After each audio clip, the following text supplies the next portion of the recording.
yang beranggotakan ini di bawah. Nah, dari materi pertama yang akan disampaikan oleh Saudara Wahyu Adi.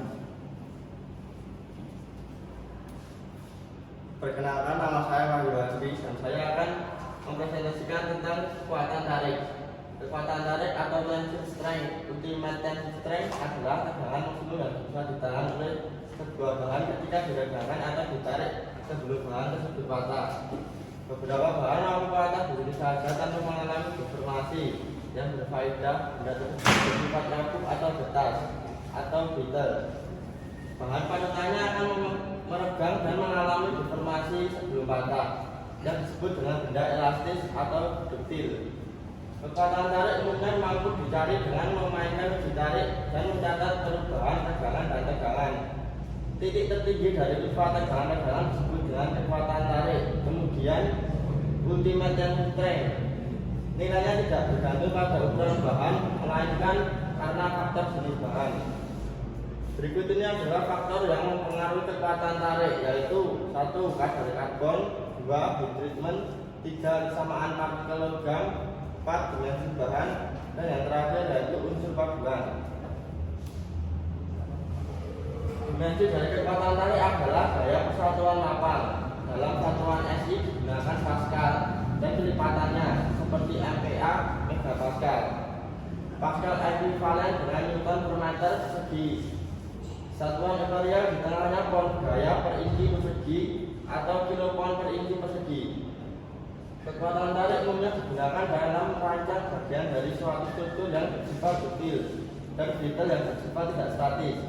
Dalam guna selalu menerima gaya dalam banyak akar, meski benda tersebut tidak memainkan usaha.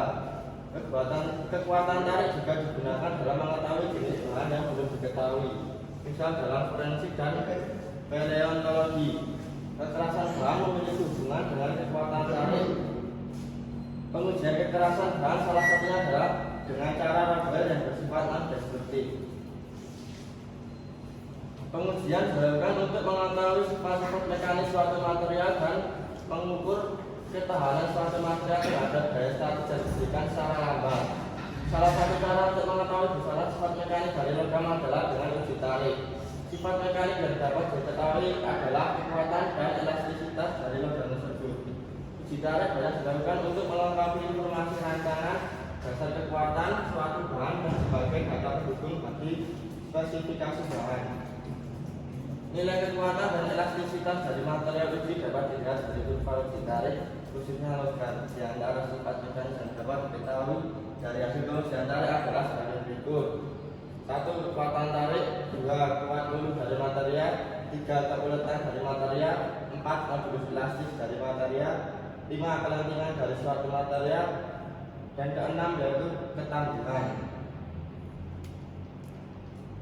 Berikut ini adalah contoh gambar testing mesin.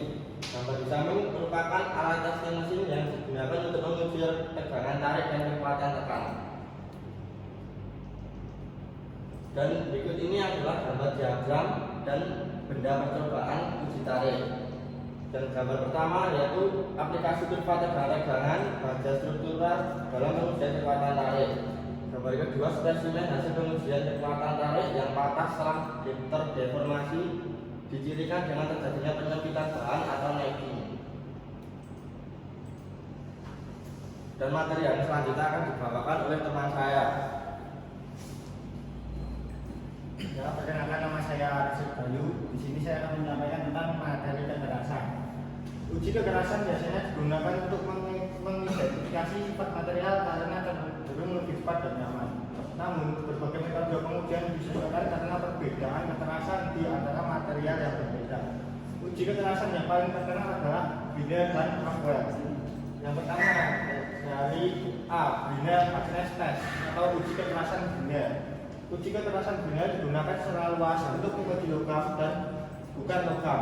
Untuk kekerasan rendah hingga sedang dinamakan demikian setelah insinyur Swedia mengembangkan uji kekerasan Biner pada tahun 1900.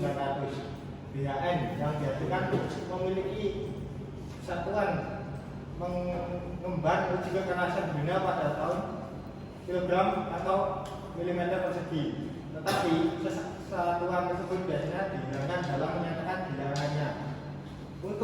material yang lebih keras di atas 500 gram bola saat tidak dipilih dan digunakan karena bola baja yang mengalami deformasi elastis yang kompromikan kecepatan pembacaan. Di samping itu, beban yang lebih tinggi 1.500 dan 3.000 kg biasanya digunakan untuk material yang lebih keras. Karena perbedaan hasil di bawah beban yang berbeda, hal itu dianggap sebagai praktik yang baik untuk menunjukkan beban yang digunakan dalam uji kekerasan ketika melakukan pembacaan HP. Gambar di samping contohnya merupakan kekerasan dengan beberapa metode. Yang pertama A, yaitu Biner, yang B, Rockwell dibagi menjadi dua, initial position dan final position, yang C, Vickers dan D, Knoop. Kekerasan yang kedua yaitu B, Rockwell hardness test uji kekerasan Rockwell. Uji kekerasan Rockwell adalah pengujian lain selain Biner hardness test yang banyak digunakan, dinamakan demikian setelah seorang ahli metalurgi yang mengembangkan di awal 1920-an. Uji kekerasan Rockwell mudah digunakan dan dikembangkan beberapa perangkat tambahan selama bertahun-tahun. Telah membuat pengujian itu dapat beradaptasi dengan berbagai jenis material. Dalam uji kekerasan Rockwell, idental berbentuk kerucut atau bola berdiameter kecil dengan diameter 1,6 atau 3,2 mm, 1/16 atau 1/8 inch ditekan ke dalam spesimen menggunakan beban kecil 10 kg yang selanjutnya idental penetrasi ke dalam material. Kemudian beban utama sebesar 150 kg atau nilai lainnya diterapkan menyebabkan idental menembus ke dalam spesimen dengan jarak tertentu terhadap posisi awalnya. Jarak penetrasi tambahan ini diubah menjadi nilai kekerasan Rockwell oleh mesin penguji. Urutannya digambarkan pada gambar 1. B. Perbedaan dalam beban yang geometri idental memberikan berbagai skala Rockwell untuk bahan yang berbeda. Yang paling skala umum ditunjukkan pada tabel di bawah. Berikut adalah perbedaan dalam beban dan geometri idental memberikan berbagai skala Rockwell untuk bahan yang berbeda. Yang paling skala umum ditunjukkan pada tabel di bawah ini. Dan selanjutnya materi selanjutnya oleh disampaikan ke saudara kita. Perkenalkan, saya Nana Damarta akan mempresentasikan tentang fatigue. Fatigue merupakan terjadinya kerusakan material akibat pembebanan yang terus-menerus. Dari pernyataan tersebut didapat bahwa apabila pada sebuah material diberikan tegangan secara terus-menerus, maka akan menyebabkan material tersebut mengalami kerusakan. Kerusakan karena beban terus-menerus ini disebut kerusakan lelah atau fatigue valvulis. Proses terjadinya kerusakan fatigue dibagi menjadi 3 kategori, yakni bola-bola retak atau imitation crack, 2 proses retak atau crack propagation, dan yang ketiga yaitu kerusakan akhir atau fracture failure. Yang pertama, awal retak imitation crack. Awal keretakan dapat disebabkan oleh cacat atau defect pada susunan. Menurut asal mula terbuatnya cacat pada struktur dapat terjadi karena 1. Penentuan bahan-bahan yang keliru atau rujukan treatment yang berupa pemberian panas pada bahan atau poor choice of material or heat treatment. Yang kedua yaitu kelelahan susunan. Terjadi pada saat susunan mencapai usia kelelahan atau yang bisa disebut limit kekuatan material. Yang ketiga yaitu fluktuasi tegangan pada saat permukaan sudah pada kondisi korosi pada saat mengalami tegangan. Kemudian yaitu perembatan retak atau crack propagation. Kegagalan fraktur yang disebabkan oleh jumlah retak siklus merupakan penambahan jumlah putaran yang mengakibatkan retakan permulaan atau fase merambatnya retak tersebut. Kemudian yang ketiga yaitu perpatahan akhir, fracture failure. Ketika mulai terjadi retak pada permukaan tersebut, akan kehilangan sampai pada kondisi di saat permukaan pada bagian tertentu tidak lagi bergerak dari berat dan akhirnya patah. Gambar di bawah ini merupakan terjadinya fatigue. Ketetapan fatigue suatu material tergantung pada ritme penambang atau keadaan penambang dan suhu yang bekerja pada material. Perlakuan permukaan dapat mengubah keadaan penambang dan tarik di saat penambang. Pada awalnya, kerusakan material pada fatigue diawali dari berlakunya kerusakan pada penambang barang uji. Keadaan tersebut menandakan bahwa watak-watak Fatik sangat sensitif terhadap keadaan menambang. Pemberian data Fatik perancangan memakai kurva S sampai N, yaitu pembagian tarik atau S, jumlah putaran sampai berakibat rusak atau N.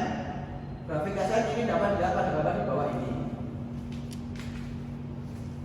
Kemudian materi selanjutnya akan disampaikan dengan saya. Assalamualaikum warahmatullahi wabarakatuh. Perkenalkan, nama saya Bintang Pramudya. Di sini saya akan menyampaikan materi tentang krip. Definisi krip: material baik logam non logam yang terpapar temperatur tinggi dan mengalami tegangan atau stres akan mengalami fenomena yang disebut krip. Krip adalah deformasi permanen suatu material akibat tegangan dan temperatur tinggi. Krip merupakan fungsi dari tegangan, temperatur, dan waktu.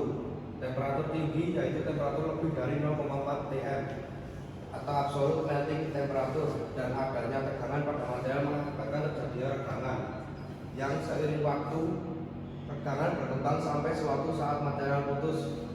Krip merupakan fenomena yang bergantung dari waktu, disebut time dependent, sehingga perilaku krip suatu material sebagai salah satu faktor penting dalam umur desain pada aplikasi temperatur tinggi.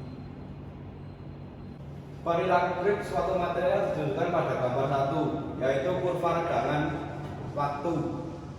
Grafik tersebut menggambarkan perilaku material di bawah beban konstan dan temperatur tinggi. Hasil uji krip. Grafik ini memperlihatkan 3 tahap perkembangan krip, yaitu yang pertama primary krip atau transition krip. Tahap awal terjadinya krip di mana laju krip menurun. Sebelum tahap ini terjadi regangan sesaat. Setelah dilakukan pembebanan, di mana regangan ini bukan fungsi dari waktu, yaitu bukan pengaruh krip. Yang kedua, secondary krip, disebut juga steady state krip atau minimum krip rate. Pada tahap ini laju krip konstan. Yang terakhir, tertiary krip, laju krip berakselerasi sampai material putus. Krip testing. Dalam pemilihan material suatu aplikasi temperatur tinggi, sifat krip menjadi faktor penting. Sifat krip tersebut adalah krip rate dan tip to rupture. Parameter ini dijadikan dasar dalam desain suatu komponen yang beroperasi pada temperatur tinggi. Berikut adalah gambar kurva regangan waktu. Terima kasih, sekian presentasi dari kelompok kami. Kurang lebihnya mohon maaf. Wassalamualaikum warahmatullahi wabarakatuh.